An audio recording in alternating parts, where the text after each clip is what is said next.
So this is Clock Tower Rewind. This is a remaster. Well, it's more so an enhanced port of Clock Tower, which is one of the greatest survival horror games ever made. You can play the Rewind version or the original, which I think is awesome. I have one very minor complaint about this game. Now, when you progress through the story, those are the controls, by the way, you will from time to time get messages on the screen that tell you that you've unlocked new stuff. Which is nice. This game has extras like motion comics and whatnot. Very, very cool. See this prologue, motion comic, scene A, unlocked in extras. See, that's nice. So the game just started. You're playing as Jennifer here. You take control of her.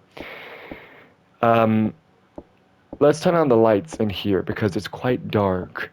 And as you know, this is a survival horror game. So let's turn these lights on. Watch Jennifer walk over to the light switch. Fancy. Look at this innovation. So this leads to one of my very minor gripes about this particular version. Granted, I love Clock Tower. This game's really cool. Very, very cool game. I can't stress that enough. Please check out Clock Tower. Let me run a little bit just to speed it up because Jennifer walks very, very slowly. So particularly in the Rewind version here, this port, you will get messages from time to time by progressing through the story and performing certain actions that you've unlocked extras, whether it's gallery items or it's motion comic portions or whatever. You might notice it's very quiet in this game. All you hear are footsteps. Very quiet. And then a sound effect plays. And it's getting louder.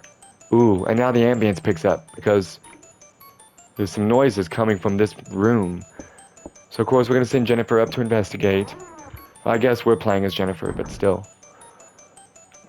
Oh, look at this. Very foggy bathroom here. So we can interact with the sink. So then Jennifer walks up to it. She says the water seems to be running. Right? Now this is your first encounter with the Scissor Man. He is the big villain of this game. The guy who's chasing you. The guy who wants you to... he wants you to feel the wrath of his scissors, we'll put it that way.